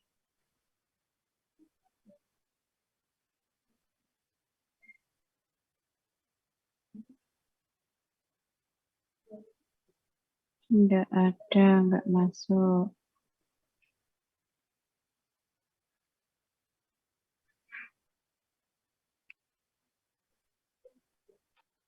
Oke, saya mau cek ada Laude Muhzulfikar, Hadir, Bu.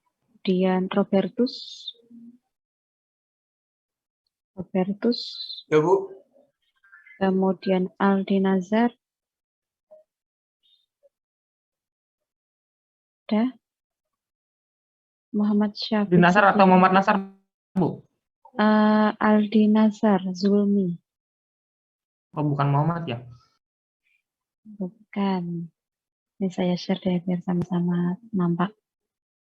Nih, ini kan belum terbentuk kelompok. Sama satu lagi tadi, Muhammad Syafiq Setiawan ada? Gak ada. Ini, saya perlu tahu ini. Ini kenapa nambah nama di sini? Oke, yang belum terbentuk kelompok, 1, 2, 3, 4. Oke, nanti saya cek. Nah, ini yang belum terbentuk kelompok, saya jadikan satu kelompok ya. Ini kayaknya tertingginya 15, ya 16 deh. Jadi untuk tadi nama-nama yang saya sebut dan belum berkelompok, saya jadikan satu kelompok saja. 3, 4. Oke, apakah ada pertanyaan atau yang mau didiskusikan terkait pembagian kelompok? Mau pindah, mau ganti? Itu Bu, kelompoknya untuk apa ya Bu? Untuk penugasan. Oh iya ya. Siap. Oke, ada lagi? Mohon Nggak maaf, ada. Bu. Untuk materinya nanti di share-nya di Dropbox ya, Bu? Ya, saya pakai Dropbox. Dropbox-nya tadi saya buka nggak bisa, Bu. Kalau nggak bisa ya nanti saya cek lagi apakah aksesnya sudah terbuka. Kemudian Bu, mohon maaf sekali lagi, tadi Ibu share screen nggak untuk materi tadi? Yang mana, yang awal, yang akhir? Yang tadi Ibu jelasin dari awal, apa namanya, setelah video itu Bu. Soalnya di saya sendiri nggak ada screen-nya Bu, nggak ada nampilin screen. Kayaknya sih share screen sih. Kayaknya ya, soalnya terakhir saya ngerasa saya stop share. Iya, yang stop share itu ada materinya nggak Bu? Atau cuman pembahasan penjelasannya aja Bu? Ada sih Soalnya tadi sampai terakhir materi, video, materinya saya lanjutkan sampai terakhir. Nggak muncul ya? materi yang iya nggak muncul Bu setelah video itu Bu. Tapi Ya, nanti sudah. materinya Ibu share di Dropbox kan? Ya, ya. Saya Siap, Bu. aksesnya kebetulan di folder itu ya. Oke, Oke, nanti siap, Bu. nanti saya cek lagi di videonya. Mungkin next dikonfirmasi aja ya, dicek nggak apa-apa atau diinterupsi nggak apa-apa. Soalnya ya begitu gitu ya. Oke, siap. Oke. Kemudian ini mumpung ada sisa waktu, saya ingin kenalkan yang waktu ini yang sudah ada di deskripsi. Ini sambil coba saya share lagi.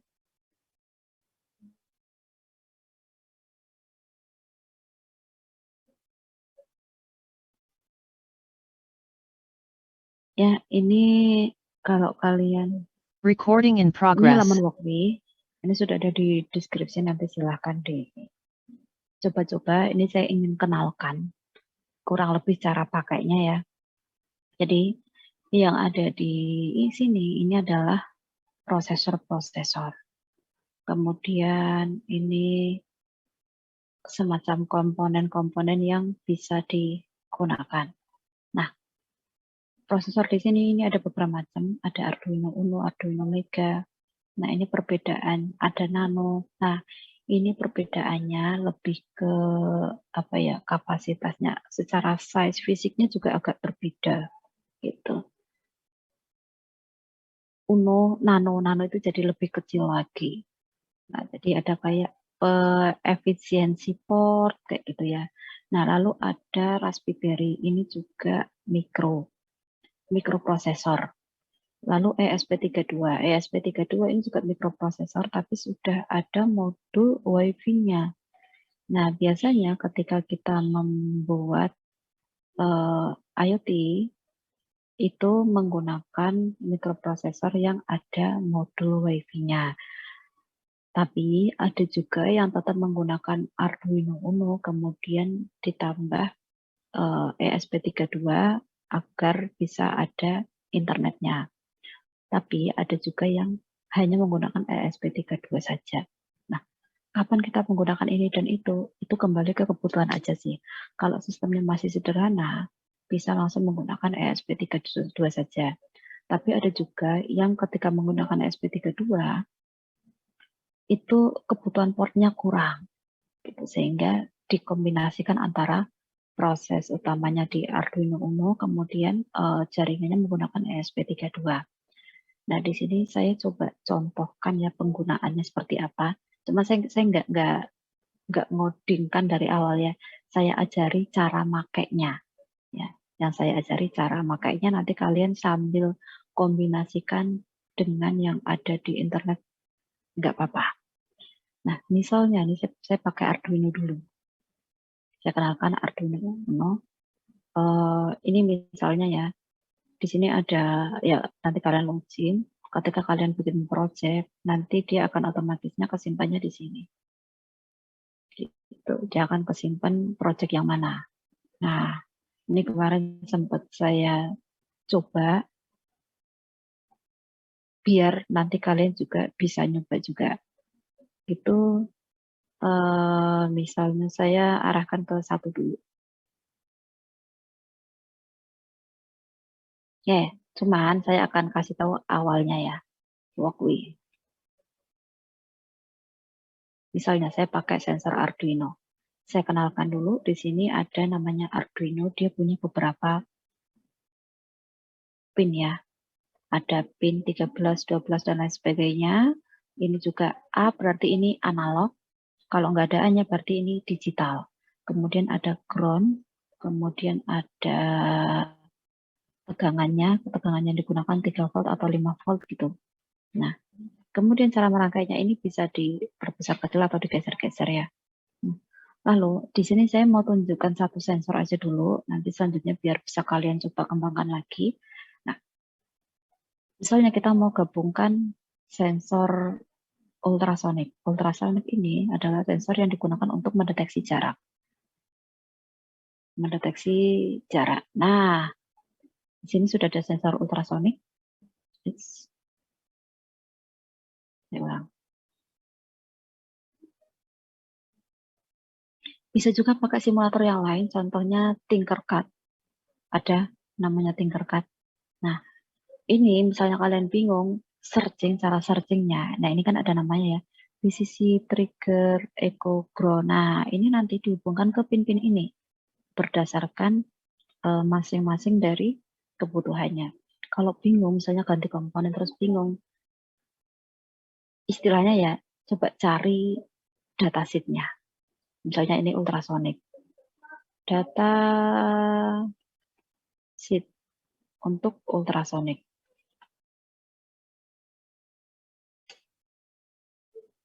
Nah, cari aja. Contoh nih, saya ambil satu ini, atau ini deh. Di sini, ini ada VCC. Oh, VCC ini adalah ke tegangan yang bernama 5 volt. Lalu, yang ini trigger. Ini adalah fungsinya untuk nginputin. Echo, ini adalah untuk menampilkan. Dia adalah pin output. Jadi, ini yang mengambil data. Echo ini bertugas untuk memberikan hasilnya. GND ini adalah ground. Ya, jadi masing-masing pin ini kita hubungkan ke pin-pin yang ada di mikro tadi. Oke, VCC tadi 5 volt, trigger ini adalah input. Nah, VCC, kita cari VCC yang 5 volt. Tarik. Nah, ini kalau di sini dia sudah ada panduannya, apakah harus 3 volt, 5 volt, atau V-in, dia sebagai apa. Nah, 5 volt. Trik tadi dia berfungsi sebagai, kalau yang di sini ya, dia ngasih contoh bahwa trik ini adalah trigger, bahwa dia ditaruh di pin 2 gitu. Oke, saya kembali ke yang ini tadi, dia sebagai input. Sebagai input, maka saya taruh trigger ini input. Nah, input atau output ini, kalau sensor Arduino ini, sensor ultrasonik ini dia bukan analog, dia adalah digital. Jadi kita naruhnya jangan yang di AAAA. Contoh yang analog itu apa? Contoh kayak LED itu. Nah, itu analog. Dia hanya mati, nyala gitu kan. Tapi kalau sensor ultrasound dia digital, dia ada nilai-nilai ranknya gitu. Nah, trik tadi kita misalnya saya taruh di mana ya? 13 deh. Sorry, saya taruh di 12. Bebas. Jadi mau naruh di mana aja bebas. Yang Echo saya taruh di 13. Nah, yang ground ini juga ke ground. Ground terdekat ada di situ ternyata. Nah, kita masang-masang begini namanya wiring. Ya, wiring, wire itu kabel. Jadi pengkabelan. Kita masang-masang. Termasuk ketika posisinya tidak menggunakan simulator atau secara fisik langsung, ya memang ada kabelnya, kemudian kita sambung-sambungkan secara langsung itu bisa. Atau menggunakan project board bisa. Atau di solder juga bisa. Lalu di pemrogramannya seperti apa? Ini saya kasih tahu caranya, saya tidak ngoding dari awal ya, saya tidak ngoding dari awal. Kalian cari tutorial aja untuk mempercepat kalian belajar. Karena memang materi ini mestinya di mata kuliah sistem embedded yang tidak ada di informatika. Tapi kalau kalian belajar IoT nggak tahu tentang rangkainya, nanti susah bikinnya. Nah, saya ambil dari proyek saya. Jadi, ini kalau yang cukup diambil ya, kalau kalian nanti dapat tutorial, ini, copy. Nah, defaultnya ini kan ini ya, ada void setup, ada void loop. Posisi ini adalah di luar void setup, ini void setupnya, void loopnya ini. Jadi berarti dia mestinya di luar void setup dan void loop. Void setup fungsinya untuk melakukan setup aja. Void loop, program yang dijalankan itu naruhnya di sini. Maka dia akan dijalankan berkali-kali. Kalau setup hanya untuk pengaturan-pengaturan. Nah, ini tuh apa? Ini ya, tadi ada echo, ada trigger. Oh, wiringnya nggak bagus. Ya nantilah, pokoknya kurang lebih begitu. Sebisa mungkin wiring itu serapi mungkin ya. Jangan diikuti caranya. Nah, trig. Ini adalah variabel. Kita anggap dia tipe datanya integer. Trig pin. Nah, kemudian trig pin ini saya kasih trig pin aja, nggak usah 1, 2. Kebetulan di yang tadi saya menggunakan 2 sensor, jadi saya kasih ini 1, ini 2 gitu. Nah, ini untuk mengidentifikasi bahwa trig pin berarti trigger, pin trigger. Trigger tadi yang ini. Ini kita konekkan tadi ke jalur berapa? Jalur 13, maka kita ganti di sini 13. Nah, yang echo itu ada jalur berapa? Echo tadi ada di jalur 12. Kebalik. Echo 13, ini 12. Nah, sudah kita sesuaikan. Selanjutnya adalah di sensor ultrasonik ini kan ada 2 mata ya. Mata ini cara kerjanya adalah 1 memancarkan sinyal, kedua menerima sinyal. Gitu. Jadi cuma sinyalnya nggak kelihatan ya. Kenapa dia disebut sensor ultrasonik? Untuk menghitung jarak. Jadi bayangkan. Saya open Pine dulu, nanti saya share Pine-nya. Nah, contoh, ini ada papan penghalang tembok atau apapun lah. Nah, ultrasonik itu dia punya, ya, sudah saya share ya. Dia punya 2 mata. Nah, mata ini yang satu dia akan memancarkan sesuatu ke sini, ke papan ini. Nah, di sini dia akan mengambil jaraknya, kemudian menerima. Jadi 1 sebagai pemancar, 1 sebagai penerima. Gitu. Sehingga di sini untuk menangkap, sehingga di sini tuh kita tahu bahwa jarak antara sensor ini ke sini berapa. Kok tahu? Karena di sini kan ada gelombang ya, dia kecepatan gelombangnya itu berapa, kemudian dikonversi sehingga didapatlah jarak. Gitu ya. Sekarang bayangin, gimana cara orang tahu jarak dari bumi ke matahari? Kan nggak mungkin diukur, orang itu ngukur pakai penggaris itu kan nggak mungkin ya. Yaitu menggunakan sesuatu. Ya, menggunakan sesuatu yang bisa jadi memancarkan sinyal yang mengarah ke sana, ditembakkan ke sana, sehingga tahu, oh, dia durasi untuk nabrak objek itu berapa lama, sehingga bisa dikonversi ke sekian. Nah, cara kerja yang ada di sini pun kurang lebih sama. Maka selanjutnya, saya kembali ke sini. Di sini menggunakan dua variabel. Satu, durasi, lama dari si objek tadi nabrak si sensor nabrak si objek. Yang kedua adalah jarak. Nah, ini saya ambil. Taruh di sini. Saya hilangi.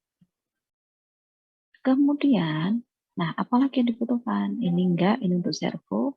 Nah, void setup. Nah, baru kita ke void setup.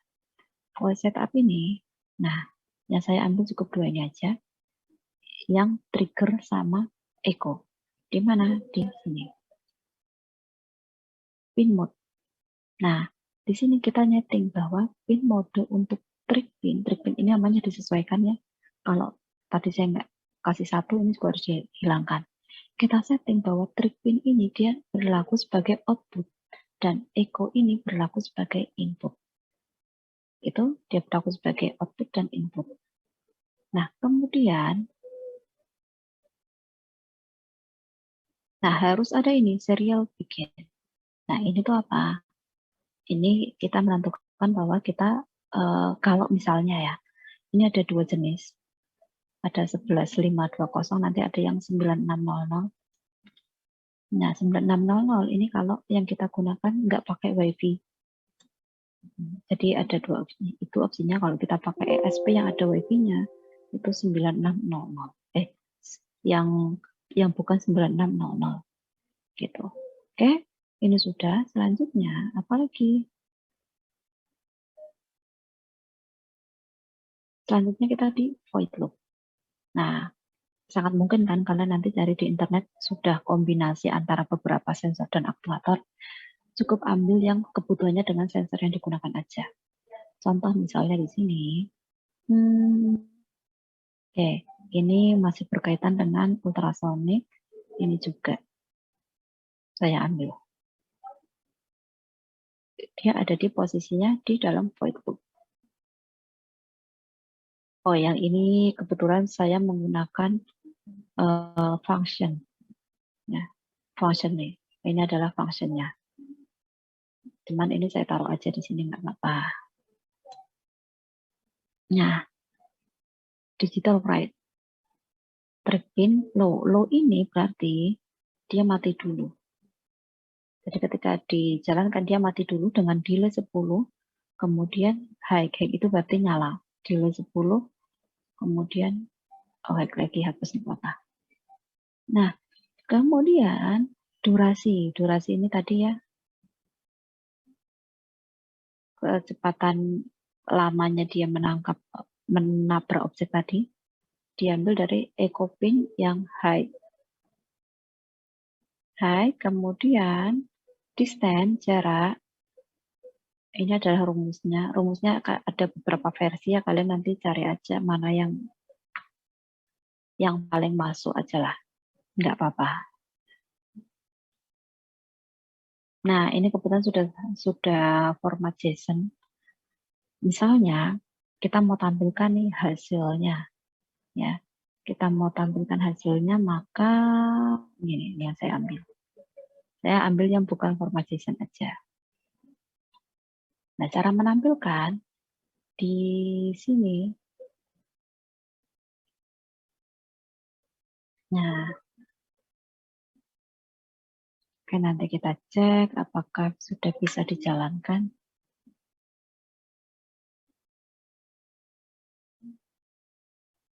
Nah, ini keluar bahwa jaraknya adalah 395 cm. Dari mana? Nih, jadi kalau di sini karena kan kita simulasinya. Kalau misalnya kita menggunakan fisik, kita bisa jauhkan, dekatkan sensor tersebut ke objek yang mau ditabrak. Nah, ini tampilnya di sini. Gitu.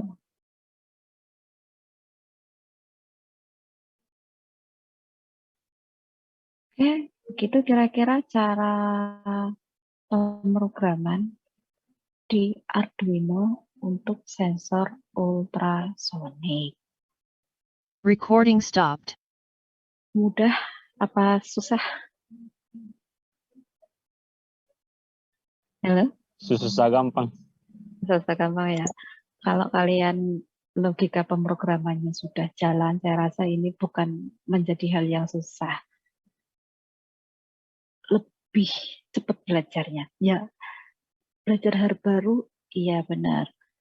Penyesuaian, iya benar.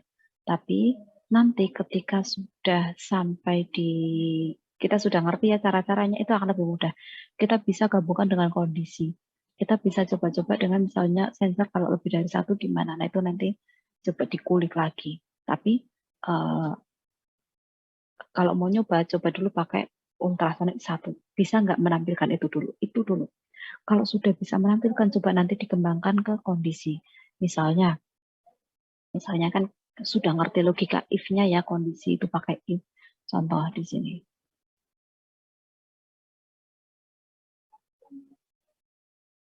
Kalau misalnya saya buatkan,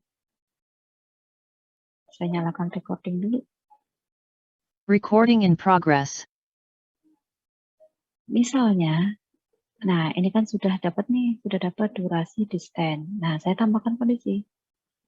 Jika jaraknya antara 100 sampai dengan 200 gitu. Jadi jika jaraknya teridentifikasi 100 sampai 200, maka tampilkan ini. Jadi dia hanya akan tampil kalau jaraknya segitu. Kalau jaraknya tidak di antara 100 sampai dengan 200, ya yang tampil misalnya bentuknya lain. Nah, untuk menampilkan ini ya, serial print, misalnya di luar batas gitu.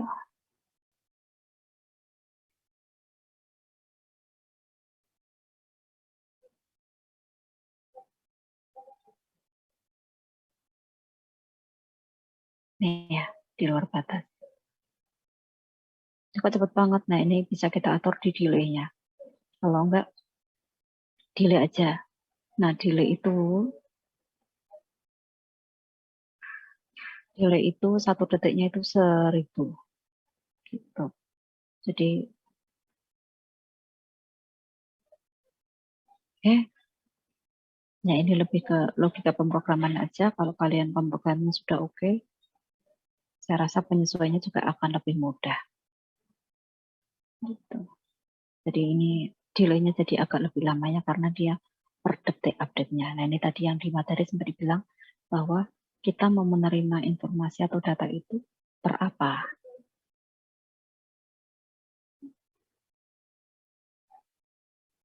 Di luar batas semua.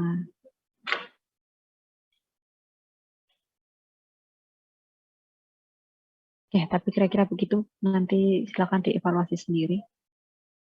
Ya, harusnya ketika di sini, ini kan distance ya, ini sudah distance.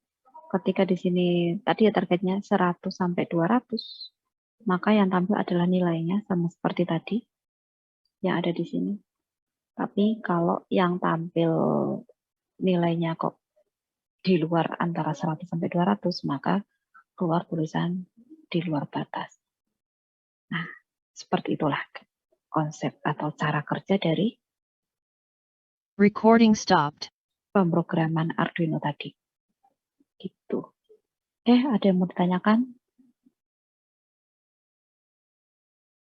Gimana Bu? Bu, materinya itu di e-learning ya? Materinya saya belum upload di e-learning. Yang sudah saya taruh itu di sini nih. Materi kuliah nih, di spreadsheet. Kemarin cuma biar cepat aja saya taruh di sini. Termasuk video kuliah itu saya taruh di sini. Oh Bu, itu nanti linknya bisa disalin baru di chat aku ini. Ini spreadsheet ini kalian bisa akses dari deskripsi yang ada di WA group. Oh ya. Ya, nah nanti buka ini di bagian atas ada link-link ini. Gitu. Iya Bu, sorry Bu, ya. Oke, ada lagi yang mau tanyakan? Gak ada? Hari ini cukup ya? Nah, nanti tolong silahkan mulai dipelajari. Barangkali, ini barangkali nanti akan ada terutama setelah UTS akan ada penugasan-penugasan yang terkait dengan pembuatan IoT. Gitu. Cuman karena sampai hari ini kita belum sampai ke pembahasan sensor, aktuator, jadi saya belum ke sana. Nanti aja. Tapi kalian bisa nyicil-nyicil belajar daripada nanti waktunya penugasan baru belajar. Ya. Oke, semoga besok kita sudah bisa geser ke nggak hanya ini ya, tapi bisa ke aktuatornya. Misalnya, cuman ini saya juga belum selesai sih. Untuk kasih gambaran di sini tadinya oh tak matiin kayaknya. Misalnya, ini nih, jadi ada yang gitu. Nah, ini kalau misalnya jaraknya antara 100 sampai 200, maka palang terbuka, maka palang pintu tertutup. Nah, ini bisa kalian gunakan. Nah, ini permajasan ya. Permajasan itu bentuknya gini. Nah, ini misalnya kalian punya ikan ini di kosan. Punya ikan, kemudian setiap hari kalian kasih makan kan rutin. Nah, bisa kalian atur di sini. Untuk mengetahui pakan ikannya masih banyak atau enggak. Nah, kalian taruhlah kayak botol aqua gitu. Terus di atasnya, bagian atas kalian taruh sensor ultrasonik. Jadi kalau saya gambarkan, saya tuh nggak bisa gambar ya. Jadi misalnya nih, botol aqua. Ya, botol aqua. Nah, ini kan penutupnya. Ada pakan ikannya. Nah, servo tadi bisa kalian taruh sini. Servo kan bentuknya tadi cuma ada kayak gini kan. Nah, ini kalian tambahkan objek aja, tempel apa gitu. Entah penempel misalnya apa plat atau apa sehingga pakan ikannya itu bisa kebuka, ketutup gitu. Kemudian untuk mengecek apakah tersedia atau tidak, nah misalnya kalian ada LCD-nya ya, nah ini bisa tambah LCD atau mau dihubungkan ke HP misalnya terserah. Tapi cara kerja untuk mengecek apakah pakan ikannya masih banyak atau enggak, misalnya pakan ikan segini. Sensor ultrasonik kalian taruhnya di sini. Pasang di sini dengan kondisi matanya menghadap ke bawah. Bukan ke kita ya, ke bawah, ke pakan. Kenapa dia akan nanti akan menghitung dari sensor ini jarak ke si objek tadi. Gitu. Oh, ini masih. Kalau misalnya jaraknya semakin jauh, berarti kan pakannya semakin sedikit. Kalau jarak yang dideteksi semakin dekat, berarti kan pakannya masih banyak. Gitu. Ya, jadi coba bermain di logika ultrasonik dulu, nanti kalau udah baru setelah itu mau seperti apa, itu akan lebih mudah. Gitu. Kenapa? Karena konsep di Arduino ini, misalnya ya, saya ganti sensor nih, bukan ultrasonik, tapi sensor yang lain. Cara kerjanya kurang lebih akan sama.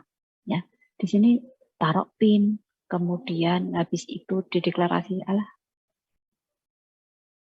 di bagian atasnya ini. Ini sama kita tentukan dia sebagai input atau sebagai output. Di pin berapa, input atau output, kurang lebih akan sama. Habis itu kita eksekusi nilainya. Jadi kalau satu sudah oke, biasanya untuk berkembang ke yang lain itu lebih cepat. Tinggal nyari ide-ide yang lain, penerapannya seperti apa. Nah, termasuk kayak tadi deteksi sampah tadi, oke. Ini mendeteksi ada objek yang mau dibuang nggak? Misalnya tangan kita udah ditaruh di atas penutup sampah nih, ada sensornya. Oh, ada objek di situ, berarti dia buka. Tapi hanya sebatas ada objek atau tidak. Nah, kemudian untuk mendeteksi apakah ini objek A, B, C, D, E, nah itu perlu pelatihan lebih gitu ya. Ketika kalian sudah bisa menerapkan machine learning mungkin, nah itu bisa dikombinasikan di situ. Gitu. Ini simulatornya, tapi kalau secara fisik, kita ngoding tetap di Arduino, habis itu codingnya kita tanamkan. Kita kirim ke mikro tadi, ada caranya. Oke, hari ini saya rasa itu dulu.